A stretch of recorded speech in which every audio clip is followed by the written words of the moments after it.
Trump et la Chine, une crise commerciale sans précédent.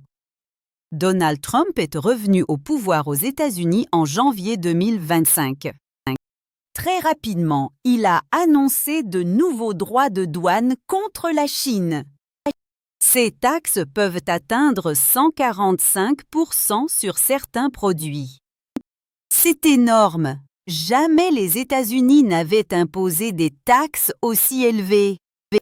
Trump dit que la Chine n'a pas respecté les règles du commerce international. Il pense que les entreprises chinoises ont vendu leurs produits trop bon marché.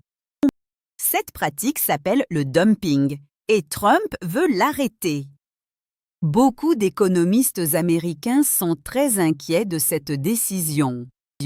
D'autres pensent que Trump a raison de protéger l'industrie américaine.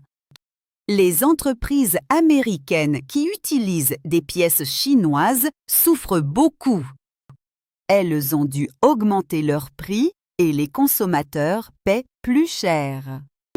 C'est un vrai défi pour des millions de familles américaines. La Chine a répondu très rapidement aux taxes américaines. Le gouvernement a imposé des droits de douane sur les produits américains. Les deux pays sont entrés dans une guerre commerciale très intense. La Chine a aussi arrêté d'exporter certains minéraux rares vers les États-Unis.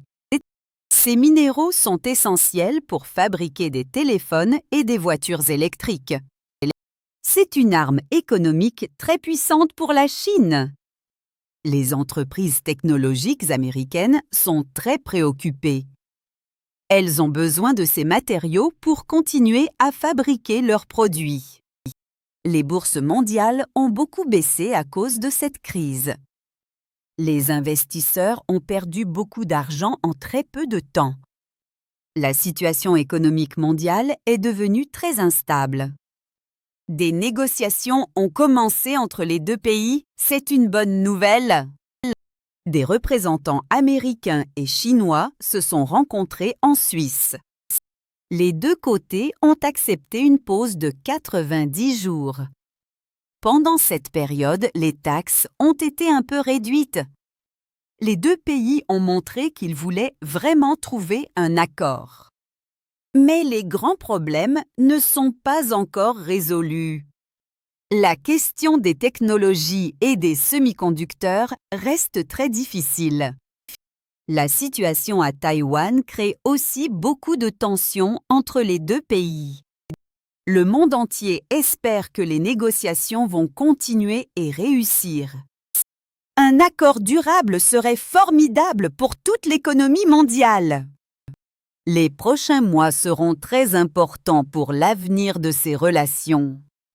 La diplomatie reste la seule solution raisonnable. Tout le monde le sait.